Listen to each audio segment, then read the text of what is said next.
Thank you for joining us today for Module 3. This module will provide you with an introduction to historic preservation with a focus on the use of historic tax credits and an overview of the Secretary of Interior's standards for rehabilitation. Our presenter for this module is Josh Rogers. Josh leads the nonprofit NEWTOWN Macon, where he works to attract, leverage, and invest in self-sustaining transformation for downtown Macon, Georgia. In his position, Josh innovates creative real estate tools to spark and sustain revitalization in communities desperate for reinvestment. In addition, Josh leverages infrastructure and programming to increase economic activity, such as reviving Macon's Soapbox Derby and installing the world's largest pop-up bike lane network. Josh serves in several community leadership roles, including the boards for the Georgia Trust for Historic Preservation, the Macon Bibb Planning and Zoning Commission, the One Macon Steering Committee, the Greater Macon Chamber of Commerce, the Mercer Innovation Center, and the Grand Opera House. Josh holds degrees from Mercer University and the University of York in England. Thank you for joining us today, Josh. Thank you, Jessica. I'm glad to be here. I hope this is going to be interesting for everybody. I am incredibly passionate about historic preservation and probably fell in love with my first old building in Georgia, where I grew up in Waycross, and my parents were involved in the community theater, and there's a historic Art Deco studio there where the community theater produces plays. And I remember them talking about the ghost light, and it's this light they keep on backstage because otherwise the ghosts of past performances haunt the building. And I think every old building's a little bit haunted by the memories of people who've come before us. And these beautiful buildings definitely enrich our lives. And so from a very, very young age, I've always really loved historic buildings. And I hope this module will help you learn a little bit about the academic practice of historic preservation, but maybe even more importantly, equip you with a few new tools and tricks that you can use to attract development into your communities, and through that development save more historic buildings and buy them economic use into the next generation. So I'm going to start with a short section on preservation history, but this is not going to be dry and boring. I think you're going to find this really interesting. So really, preservation didn't start until the Enlightenment. And if you'll read this quote, "God help me, I sometimes cannot stomach when I see with what negligence, or to put it more crudely, what avarice they allow the ruin of things because of the great nobility the barbarians, the raging enemy have spared, or those which all conquering, all ruining time might easily have allowed to stand forever." So this quote is from the 1400s. And so it's one of the first indications we have that people and cultures started to think that really old buildings and monuments were something different than what was getting built now. So that's really an Enlightenment idea that the people who lived before us are entirely different, and the things that they built and left should be protected just because they have survived so much, even just time. Really, it becomes a lot more complicated when you think about saving old things, though, because you have to make a series of decisions that sometimes are really complicated. So this is an example of a statue that was created in the year 25 BC, but it was then rediscovered in the Renaissance. And during the Renaissance, the famous Renaissance artist Raphael held a contest, and if you look at the statue, you can see that there's a section of the shoulder that is cracked. That is because that section of the statue was entirely missing when they found it. So the section, everything except the shoulder, was carved in 25 BC, but the arm was added in a Renaissance era contest judged by Raphael. So he sends out this solicitation for proposals, and artists tell him what they would put in place of that missing shoulder. So obviously we don't have historical evidence for what was there originally. There are no written records, there was no archaeological record, all we've got is the rest of the statue. But you can see what you end up putting in place of that missing shoulder really can change the interpretation of the statue pretty dramatically, whether that is an upraised arm with a weapon, or whether there's no weapon, or what they decided to go with, which is an arm that doesn't really add much to the interpretation of the overall statue at all. It just adds the anatomical piece of the person who's sitting there. So that's one aspect to it, is what if things are missing, and what if we have no evidence for what was there originally? And also, how valuable is the material itself? So whatever we add to this is going to be new. And does that detract from the value of the statue? And whatever we add could dramatically change the interpretation of the statue. Like I said, whether we decide to include a weapon or not, could change the artist's original intent entirely, and we don't have evidence for that. Now, here's one other thing to think about this statue, because now we're 500 years past the point when this arm was added. So now, if we were to look at this object and decide how we would treat it, what's the more significant part? The part that was carved in the year 25 BC, or the part that was carved in the year 1500 AD in this contest? So I guess I point this out to say that even if you do decide, like our quote from the 1400s, that things that have survived for a long time are significant and should be preserved, you quickly go down a rabbit hole of how exactly to preserve it, what to add back, what to subtract, and how those things are going to be interpreted by future generations. So preservation is really the process of documenting those values and deciding how you're going to treat them. The next big advancement in preservation theory really came in a conflict in the 19th century by two gentlemen in Great Britain, Sir Gilbert Scott.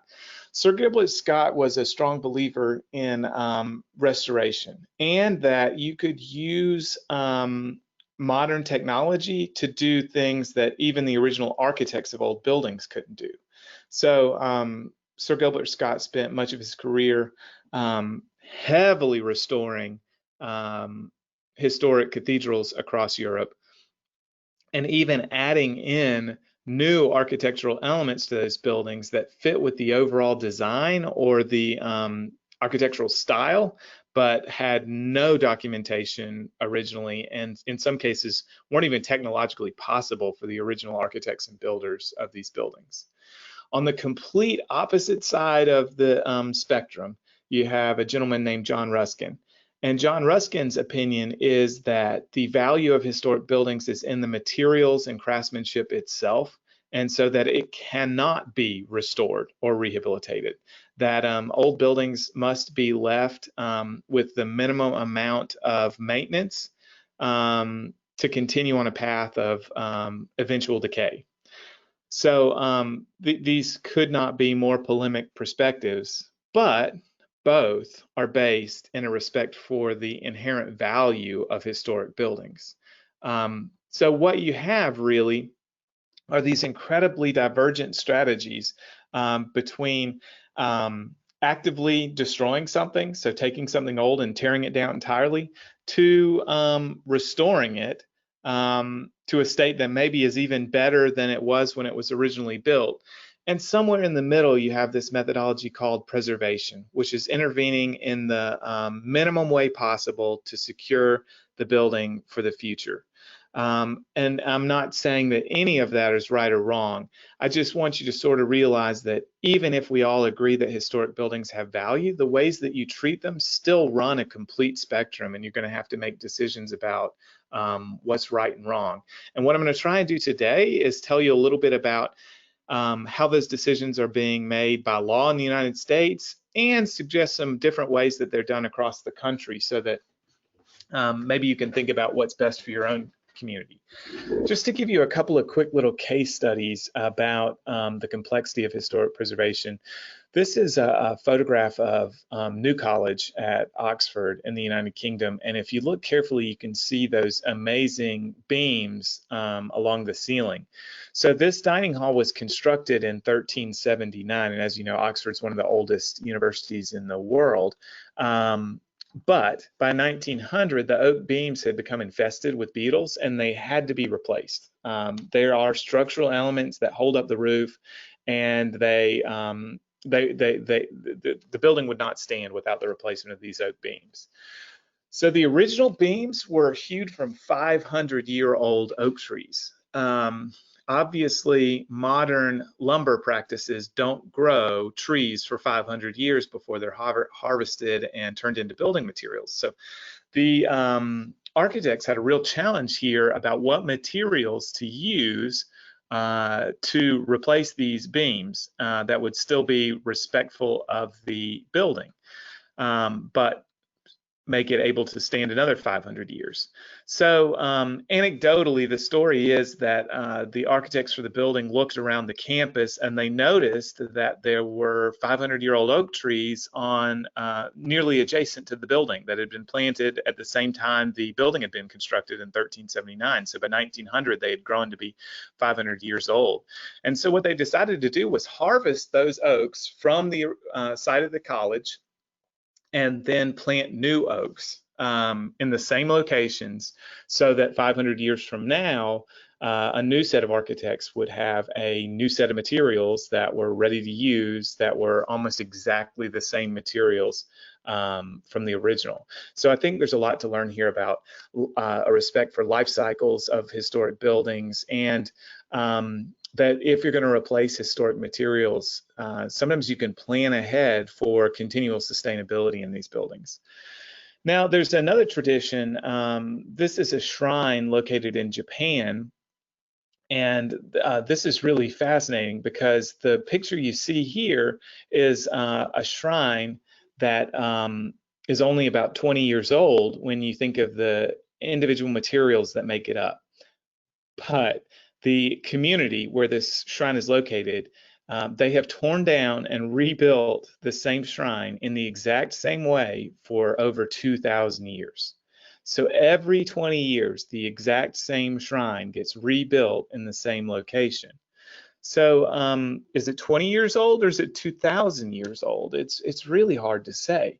But there's some incredible benefits to the process of treating the building in this way, because not only is something that looks like the original building being perpetuated into the future, the community is also preserving the access to materials, the craft skills, and the local artisan knowledge to create buildings of this type. So obviously, that's very different from how most Western communities have chosen to treat historic buildings, but unquestionably, there's some benefits to that methodology that we don't get when all you do is just preserve the original building with its original materials. Now, I want to shift a little bit from a little background and a couple of quick case studies about the history of how we got into historic preservation to talking about preservation values. So in the United States, most of the values that we assign to historic buildings are based on the National Register. The National Register was created by Congress in 1996, and it's run and maintained by the National Park Service. To be listed in the National Register, you can have sites, objects, structures, buildings, ships, or collections of those items. But the original item, the individual item, must be at least 50 years old, and they have to be associated with significant events, activities, or developments. To get listed on the National Register, you actually don't start with the National Park Service. The system is set up where each state has its own State Historic Preservation Office, SHPO or SHPO in preservation lingo, and those offices are responsible for vetting initial applications to the National Register. The impacts of listings, there are a lot of myths about what listing on the National Register does, but I want to dispel some of those myths and tell you straight facts. So the benefits of listing on the National Register, you can hang one of those really cool plaques like I just showed you in the last sign that says this property's been listed in the National Register. Information about that resource is permanently archived and searchable. So that gives you a level of immortality in some regards about preserving the story of a specific place or a group of resources. There's broad public recognition of the significance of the National Register. I think that's one of the things that most lay people, even who aren't involved in historic preservation, are going to recognize, that getting on the National Register is a significant accomplishment. And lastly, and maybe most importantly, all these resources and groups of resources that are listed on the National Register become eligible for federal tax credits. Now, here's really where there are a lot of misconceptions about historic preservation. Just because you get a property listed on the National Register, it actually doesn't apply any restrictions whatsoever. So a resource can be listed on the National Register and it can be demolished the next day and no one will have violated any federal laws. So the only restrictions that apply to resources that are listed on the National Register are if federal funds are used or if your state or local governments have established laws that reference the National Register. So no federal restrictions are placed whatsoever based on listing. Those would only be state or local laws, and we'll talk about that a little bit later. So this is a photograph of a historic district in Macon, Georgia. And if you look at the map, you can see that within this district, some of the buildings are marked with black dots and some of them are marked with small X's. So that map shows which of the resources within the district were 50 years old at the time of the listing and considered significant and therefore eligible for the National Register. And the X's show things that are not.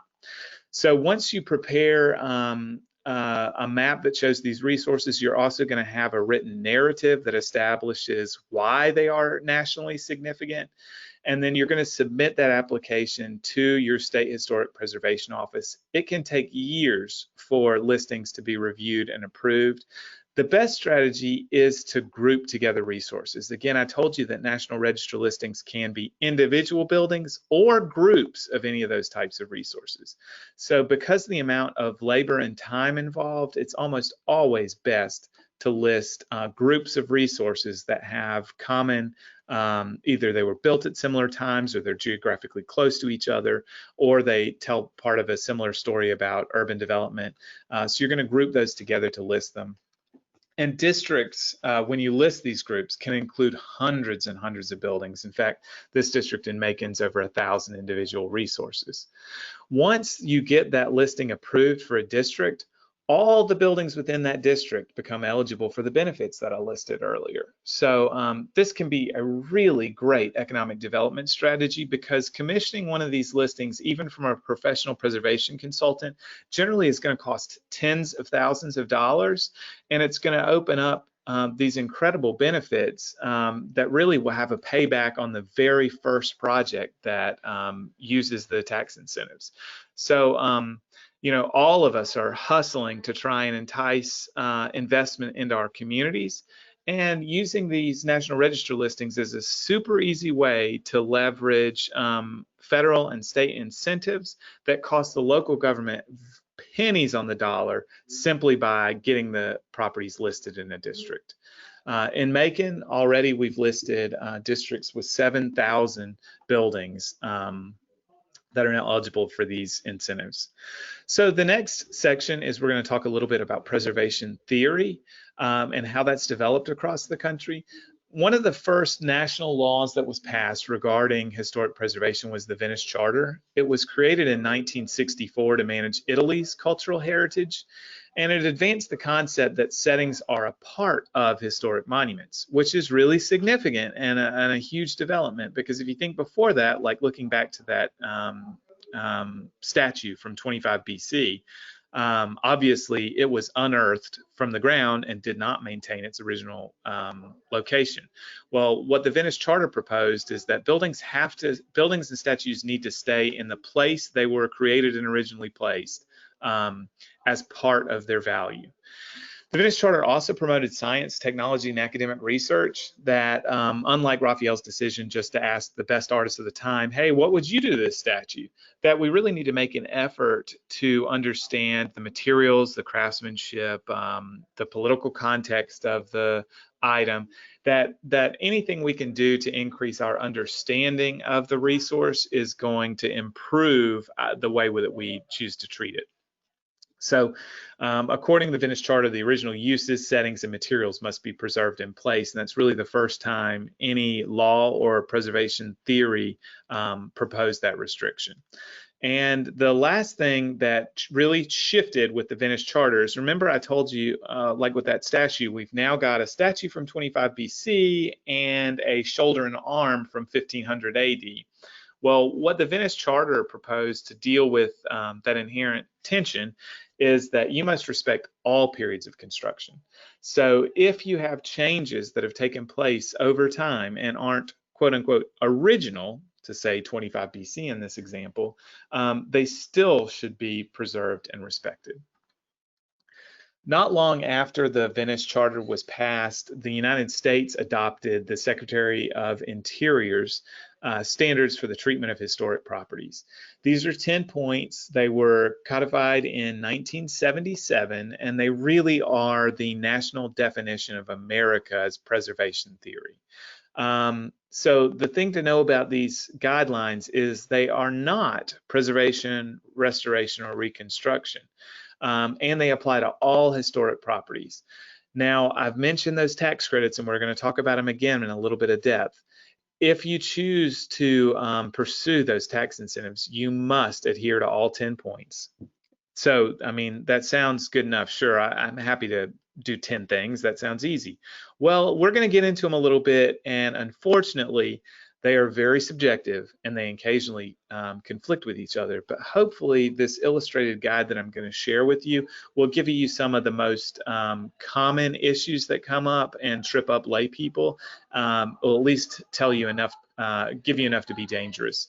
So, preservation theory did not stop advancing internationally, at least in 1977, although America has not updated our standards for preservation. Lots of countries in the rest of the world have continued to advance, evolve, and edit and change the documents that restrict their cultural heritage. One of the most significant advancements, the Borough Charter in Australia, was originally created just a couple of years after the Secretary of Interior standards, but it's continued to be edited and revised as recently as just 10 years ago. And one of the big things that I think has advanced preservation theory beyond where the U.S. currently is that Australia proposes that you've got to evaluate the cultural significance and meaning to people as part of your process of deciding what to preserve and how. So not only like the Venice Charter said with academic research, but also cultural and ethnographic research to understand how these things are important to individual people. And the other thing is the Borough Charter is pretty restrictive. So it's more on the John Ruskin side of things, where it only allows the work necessary to repair, secure, and function individual resources. But the cool thing is, especially with Australia's cultural heritage with colonization and the Aboriginal people, this provides an important outlet for the memories and stories and priorities of Indigenous people to be valued in the process of historic preservation. So just to sum that up, historic preservation is a process that blends art and science, research, documentation, evaluation, and not only of the individual resource, but about what matters, to whom, and why. There are a spectrum of treatments available. So within this methodology of valuing historic buildings, there's this whole spectrum of whether things are preserved, restored, rehabilitated, or somewhere in between all of those treatments. And the appropriate treatment varies based on the value to the community. So I think the conflict between Sir Gilbert Scott and John Ruskin was really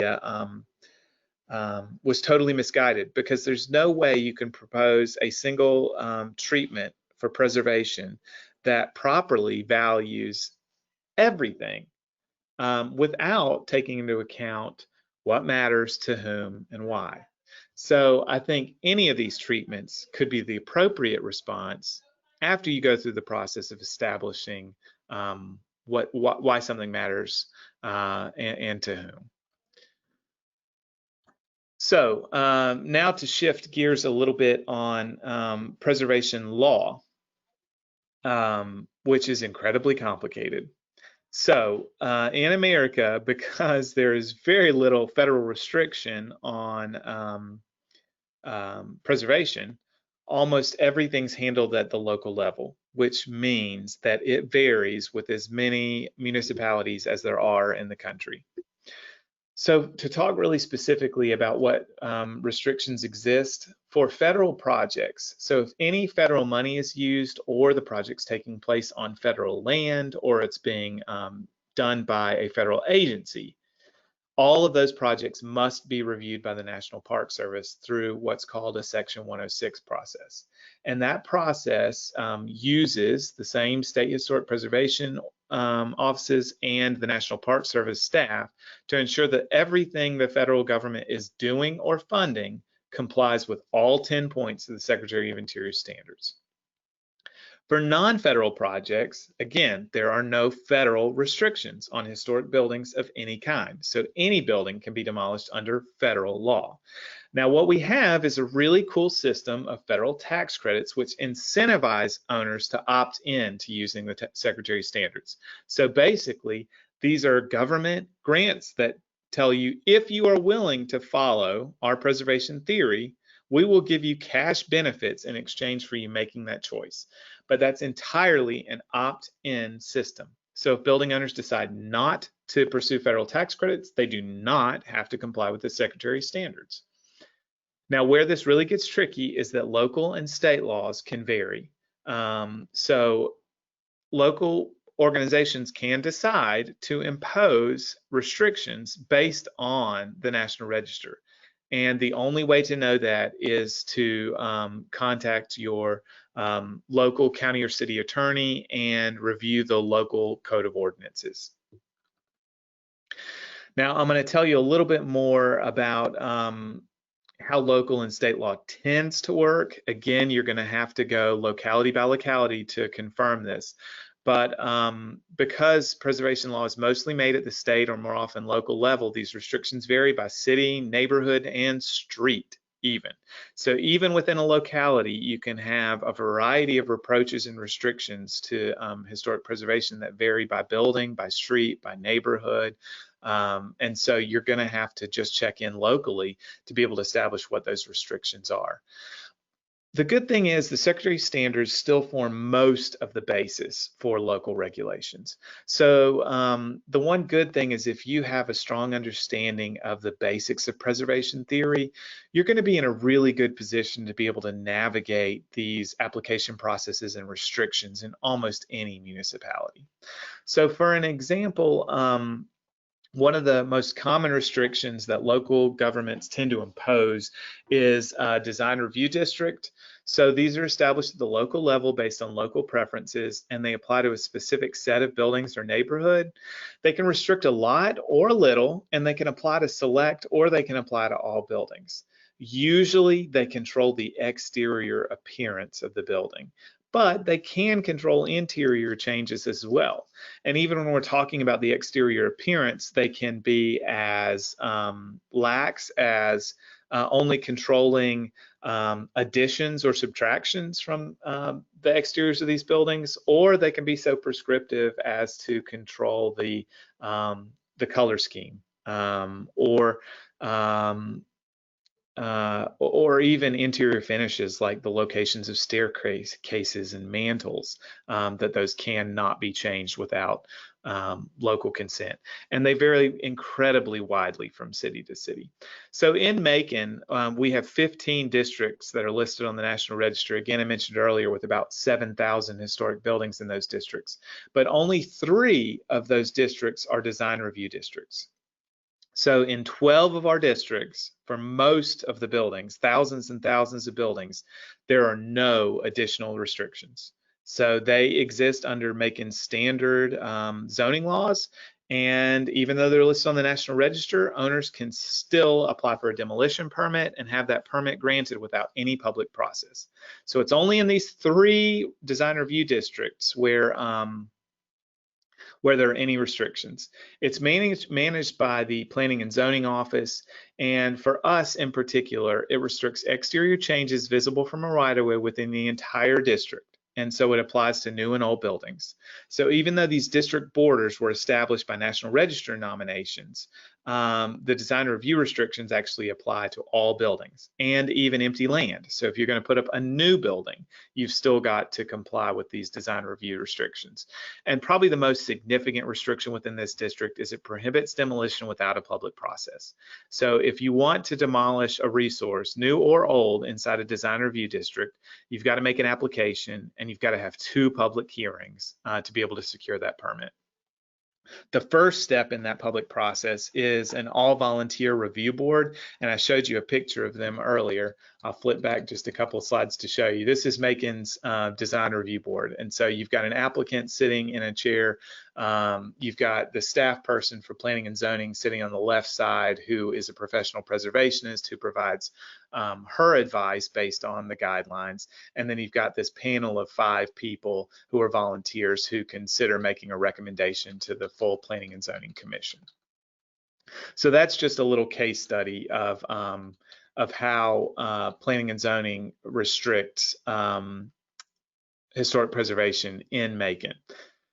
Now, one good thing is that there is a process that the National Park Service has established called the Certified Local Government Program. And basically what it does is give you a set of best practices for local governments and preservation. So instead of you having to invent your local restrictions from scratch based entirely on local preferences, you can use the Certified Local Government Standards to establish design review districts based on national best practices.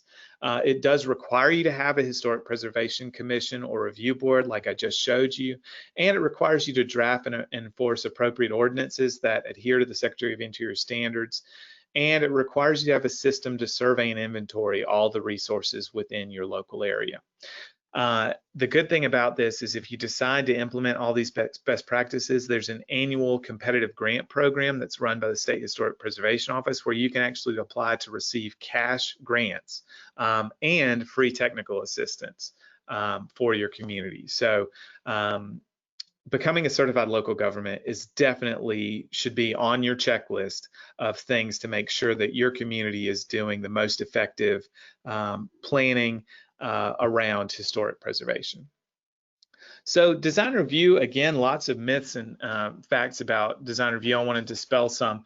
There are some myths that if you have design review restrictions, that it decreases property values, decreases property rights, discourages developers, and drives up costs.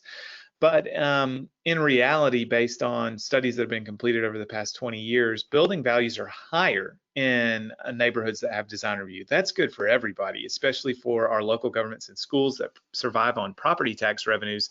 One of the easiest ways to secure and increase the values of buildings within your district and thus your property tax revenues is to have design review restrictions. It also increases public engagement. So you have this transparent public process where people learn about changes that are being made to their neighborhoods and cities before they happen. The American Planning Associations also established that communities using design review attract better developers and developments. So it's definitely not something that discourages developers because building values are higher and appreciate faster. That's a big benefit for developers in design review areas. And good design is not necessarily more expensive either. The U.S. Housing and Urban Development Department requires and offers guidance on how to design good buildings for affordable housing, and their belief on the studies that they've conducted is that good design helps affordable development succeed. So let's flip to my favorite part of preservation theory and practice, and that's the incentives that are available through this. So the first one is that there's a federal historic tax credit that's equal to 20% of the rehabilitation costs. So if you're going to fix a building that's on the National Register and eligible for these incentives, you can get 20% of the cost of fixing that building back in a federal tax credit. I mean, that's massive. And there is no cap on this benefit. So whether it's a $100,000 project or $1 billion project, 20% is available as a federal tax credit. The next program is specific to Georgia, but Georgia has a state income tax credit program that's equal to another 25% of those repair costs. And lastly, Georgia has a program where you get to freeze your property taxes for 8.5 years at the value before you made the improvements. So I'm going to walk you through a quick example to try and understand what a huge difference that these incentives can make to a developer. So we've got a building that we're going to look at in Macon, and each apartment in this building can be rented for $1,000 a month. So that's $144,000 of annual income. It's also got 2 storefronts that can be rented for $3,000 each. So it's $72,000. So if we were able to buy and fix this building, we could bring in $212,000 in rents every year. But here's the condition of the building. So obviously right now, none of it is usable. There are no apartments built out, and the storefronts are vacant. But here's what it looks like when we put those 12 apartments in it and we rehab those 2 storefronts. So this building's now fixed and ready to lease. The problem with that is you have expenses to get those rents. So tenants move in and they move out, and the apartment's empty for a few months, and so that vacancy costs you money.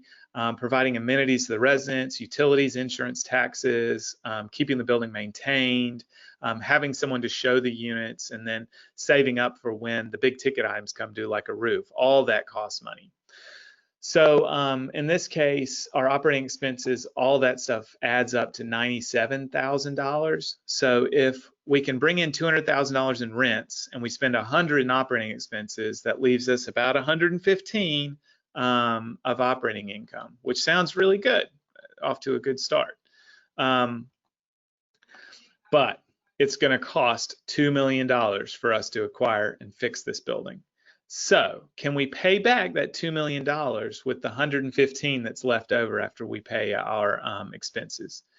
If we borrowed all that money at 30 years at 4.5% interest, that's $120,000 a year just to pay back the loan. So what does that look like? So we have that $212 of income, the $97 of expenses, that left us with $115 of net operating income, but our debt service is $120, meaning we're going to lose $5,000 every year forever on this building. So if this is the situation you're in in your community with an individual building, which, I mean, how many of us have buildings just like this in the middle of our communities that are going unfixed? I would bet 99% of the time, the reason it can't be fixed is because every developer in your community's done this math and figured out that if they fix it, they'll lose money. So it's not going to get fixed. It's just going to sit there and continue to stay vacant, which is not good, because eventually it will fall down or be so far gone that you have to tear it down. So the impacts of historic tax credits help you out in a couple of significant ways. On the federal historic tax credit, you can syndicate this tax credit to generate cash, and the same thing with the state program. And the state preferential property tax program means that it actually reduces your operating expenses. So in Macon, the property tax is around 40 mils. So the property tax on this building is $21,000 a year once we get it fixed, because it's worth $2 million. But the value of this building before rehab was only $150,000.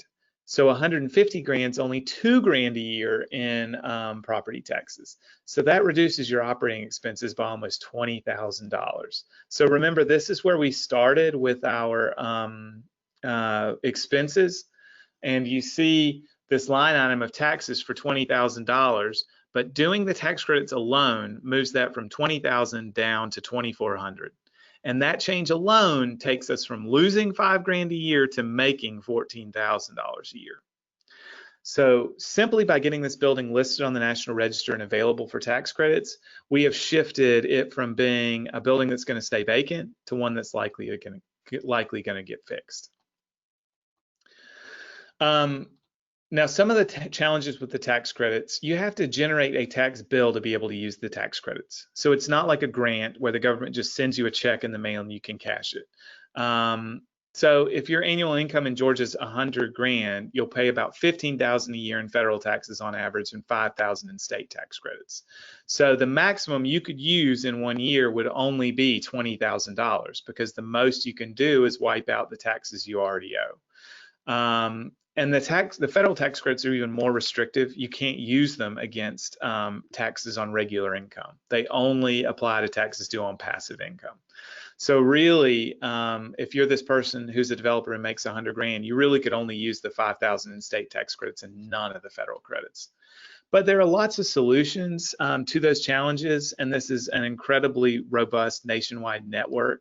So there are ways to turn these developers into cash, even if you can't use them yourself. The process is called syndication, and it results in a cash investment that lowers the amount you've got to borrow to do a project. So tax credit investors are companies or individuals who make insane amounts of money. In this case, for this particular project, we're looking for somebody with an annual taxable income of about $5 million. The average person who's making $5 million, they've got a Georgia tax bill of around 300 grand and a federal tax bill of around 1.9 million. And so that's the kind of profile for an investor in one of these credits we'd be looking for at a project this size. The way that it works for that investor, so this project's going to generate $600,000 in tax credits. So I mentioned the total budget was $2 million. Of that, $1.5 million is on repair costs. So it's going to generate a state tax credit at the maximum amount of $300,000. And remember, the federal credit is unlimited, but it's only 20%. So that's another $300,000. So what we're looking for is an investor who has a massive tax bill, who instead of paying their taxes will give you 50% of the value of the credit to enter into a partnership with you. So what that does for the investor is they will not pay $600,000 in their tax bills in exchange for giving you $300,000 in cash. And so you, the developer, gain $300,000 towards the project. So again, just to review, this project's going to cost $2 million, but now by doing these tax credits, we can generate $300,000 of that by selling our $600,000 in credits. So now we've reduced our need to borrow from 2 million to 1.7, and the debt payments drop from 120 a year to 103 a year. So remember, just by factoring in that property tax freeze, we had already gone from -5 to +13. But now, lowering the amount we need to borrow, we go up another $17,000. So now you're in a really strong position to attract a developer to a vacant and falling down building, and all you've done is list the building on the National Register. But just by listing on the National Register, you've taken a building that's going to lose a developer money every year to something that's going to make them $30,000 every year. So the next thing I want to do is flip through the actual restrictions on the actual content of the 10 standards for the Secretary of Interior standards for treatments of historic properties. So standard 1 is that a property is used for its historic purpose or used for a new use that requires minimal change to the defining characteristics of the building, its site, and environment. So the best example of adhering to this standard, this is a historic house in Macon in the Huguenot Heights neighborhood. It was built in the late 1800s. It was derelict and abandoned in this condition, but a new homeowner used historic tax credits and the Secretary's standards to reuse it again as a single family home. So in this case, definitely complies with standard 1 because we haven't changed anything about its use. It was built as a single family home and we rehabilitated it as a single family home. Now it gets a little more complicated when you're talking about downtown commercial properties. This is a property on 2nd Street in downtown Macon. When you actually do the research on this building and look at the Sanborn fire insurance maps that show the building historically, you can see that the building was used as a carriage repository, Collins Manufacturing. And here's actually an ad for the carriage maker who was located in that building in 1861, J. DeLoach, carriages, buggies, harnesses, and whips. Well, now how are we going to comply with the Secretary's standards to reuse this building for the same thing when we don't have any carriage repositories and nobody's selling buggies, harnesses, and whips in Macon anymore, at least not for carriages? So, you know, adhering to these standards, this is why I say it gets really complicated really fast. Here's another example of the interior of a historic building. You'll notice this one's also in 2nd Street in Macon, but you'll notice the original press tin ceiling on the top of this building. And this is it rehabilitated into a restaurant. Well, the building had to have air conditioning in Macon, Georgia in 2020. Your business is not going to survive if it doesn't have air conditioning. Well, the first standard, none of these buildings had air conditioners. So to adhere to the standard most strictly, you wouldn't include it at all. But this is where, again, you've got to have some flexibility about adhering as closely as possible. And again, thinking about what's character defining. So in this case, the character defining feature that still survives, you've really got two of them. You've got the historic floors and you've got the historic ceilings. And so you can see here a treatment that did get tax credits, did adhere to the Secretary's standards, because they preserved both of the character defining features, and they've added that air conditioning with a new spiral duct that's painted to match the ceiling. Standard 2 is that a property will be used as it was historically or given a new use that requires minimal change to its distinctive materials, features, spaces, and spatial relationships. To give you an example of that, this is Barefoot Tavern in downtown Macon, Georgia, a historic building that was rehabilitated. This is actually, again, that carriage repository that I showed you a picture of on the Sanborn map earlier. This is the interior of that space after it was rehabilitated, and this did qualify for historic tax credits. I think one of the biggest things you'll notice, so even though this is not a carriage repository anymore, one of the character defining features of the carriage depository was that it was a completely open showroom. And so when they've rehabilitated this building, they have left it open. You can see the back door from the front door, and they've aligned the kitchen in an open space along the left-hand side of the building. So these are significant design decisions that were made early in the process to ensure that this building would conform to the Secretary's standards. This is another example from Georgia Tech. This is a historic industrial building and on Tech's campus, and Tech is no longer manufacturing in exactly the same way that they were when this building was built, so it needed a new purpose. But to keep it closely aligned with its original appearance, you can see some of the design choices that they've made on the interior. They've got these chandeliers hanging on single lights that emphasize the volume of the space. They've constructed a mezzanine area for additional student workspace that looks like it's floating and that's sided with glass so that you can see completely through it. So in this case, even though the use is not manufacturing, they've still preserved the character defining features of the interior of this space. People love exposed brick walls. And it's one of the things that everybody wants, especially in a loft conversion. This is a building in downtown Macon, the upper floors, and you can see that almost all the historic brick is already exposed, but you can also see that originally those walls had been finished with plaster. So the second standard also requires you to use and preserve buildings in the format that they were originally. So in this case, you're almost never going to be allowed exposed brick. So you can see an example of the interior of this apartment when it was finished, and even where that plaster had fallen down, it's been replaced with drywall so that it retains the original appearance of how this would have functioned historically. You've got a little hint of the exposed brick purely for aesthetic purposes that SHPO graciously allowed. But in general, if walls were finished with plaster, you're going to have to refinish them with drywall so that they look the same. That's one of the things that trips developers up really frequently on the second standard. The third standard is that each property is recognized as a physical record of its time, and that changes will not be undertaken. So this is to restrain all the modern day Sir Gilbert Scotts out there who would like to make a building better than it was historically. To comply with the third standard, you can't do that. So whereas Sir Gilbert Scott would have taken a historic church and added this incredible spire, which admittedly is super cool, but there's no evidence for whatsoever it existing historically, and doesn't really fit with any evidence for the building at all. You can't do that. So things have got to be preserved and restored in their original condition, without making up missing features and adding them.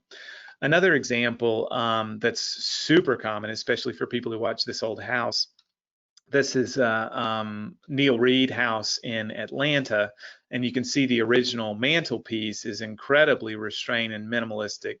The owner chose to replace it with this version, which is admittedly beautiful and still arguably neoclassical, so fitting with the original style of the house and the preferences of the architect.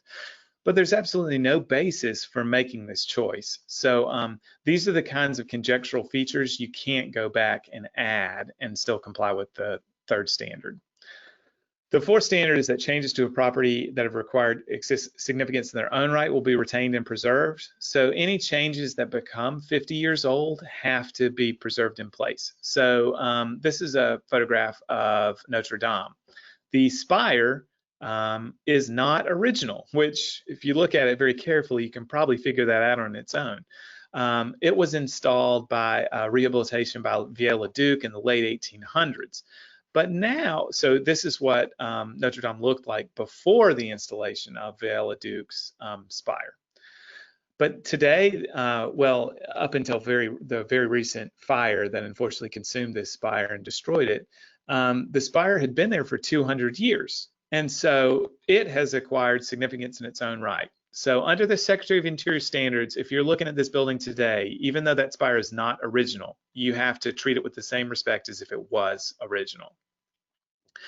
Another example of this standard being enforced on a rehab project, this is a building in Metcalfe, Georgia, historic commercial building.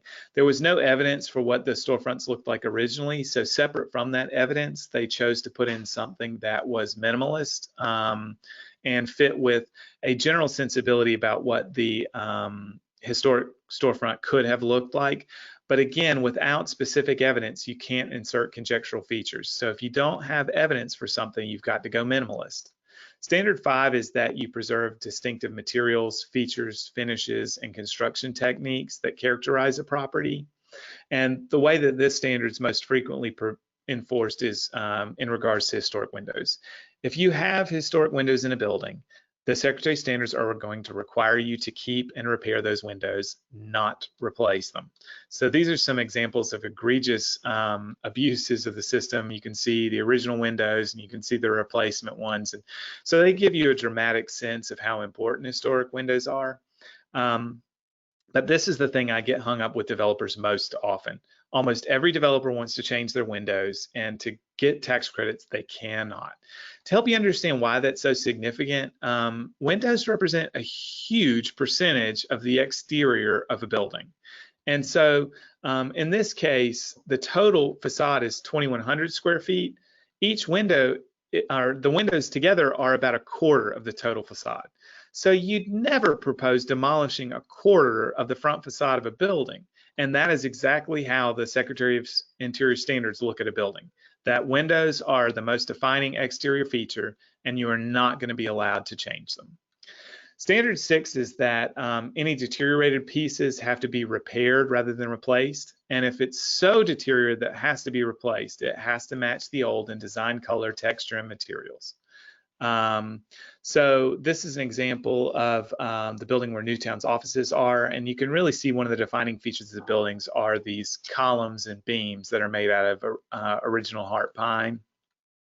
So in the case where we had one of those columns that had failed, instead of removing it, we were able to supplement it with modern steel posts. And so the original material stays in place unchanged, and that treatment conforms to the Secretary's standards.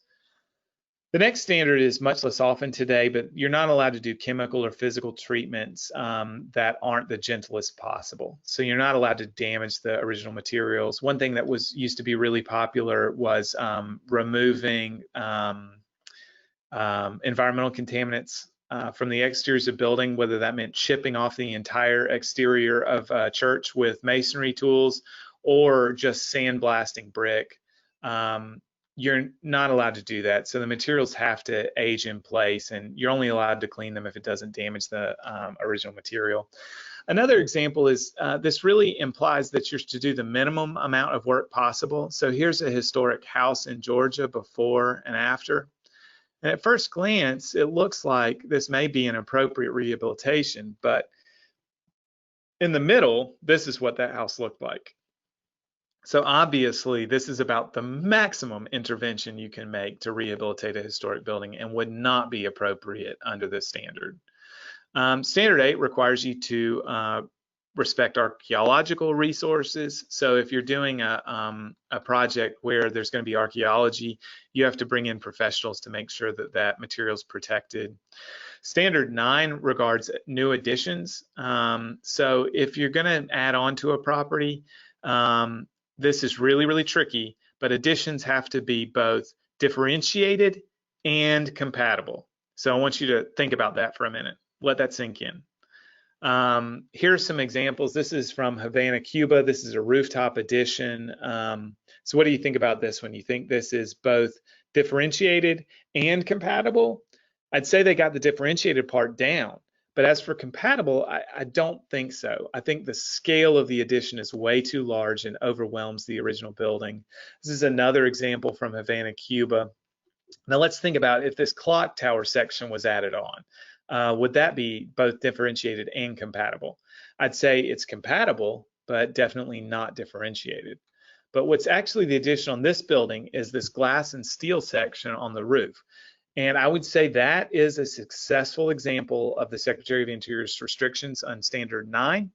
It is both differentiated and compatible. Has very little visual impact on the building when you're looking at it from the street. But if you look closely enough to recognize there's something up there, you can easily tell it is not original to the building. So here's another example. Again, I think this one is differentiated, but not compatible. And here's the Cottonsail Hotel in Savannah. It was rehabbed and they added a rooftop bar. So can you tell me where that rooftop bar is? Yeah, it's right up there past that little metal parapet wall. And I'd say this is a perfect example of both clearly differentiated and clearly compatible. The last standard is that new construction has to be reversible. So the thing you really want to do is, because preservation theory is changing all the time, is you want to make sure the next generation has the same range of choices that you enjoyed. So anything you do ought to be able to be reversed. So here's an example of an addition to a house in Cooperstown, New York. The garage was added on because obviously a house this vintage would not have had a car garage. This is not easily reversible. It's almost completely integrated with the home, and it's not differentiated at all. So this would not meet the Secretary standards. But just across the street from that house, here's an example of an addition that I think meets all those standards. It's differentiated, it's compatible, and it could be easily removed without doing any harm to the original building whatsoever.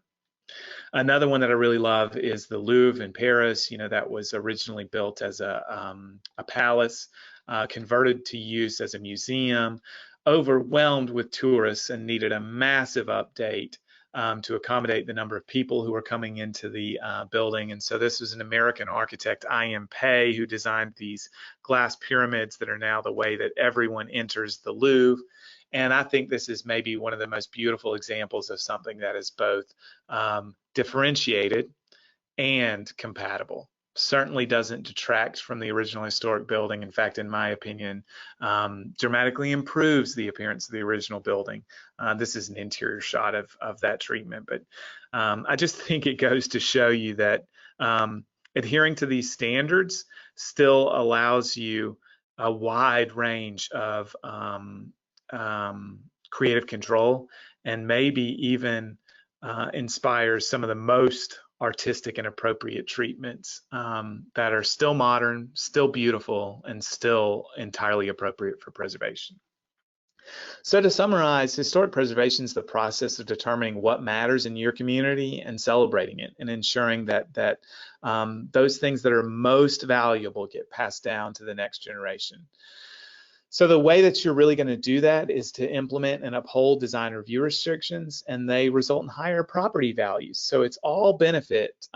It's not just cultural benefits for your community, these are economic development benefits as well.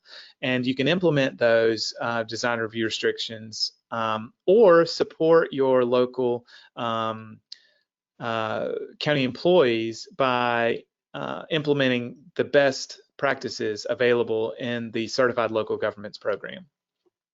Listing buildings and districts on the National Register, it imposes no restrictions, but it creates incredible incentives for your community volunteers and economic developers to be able to entice development in ways that's sustainable, preserves what matters to your community, increases property values, and gets historic buildings reused.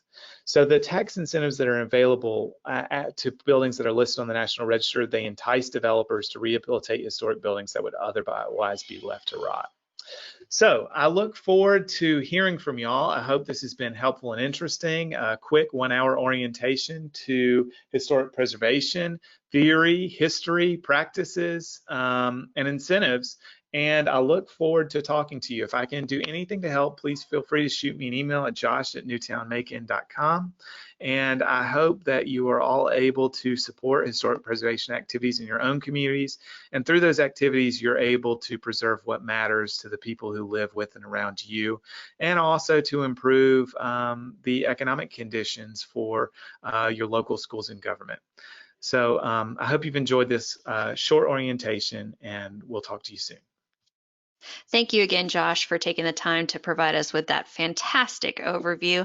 And again, we highly encourage our viewers who have questions about any of the information shared today during Josh's presentation, please feel free to reach out either to our office or to Josh directly using his contact information that you're going to see here on the screen.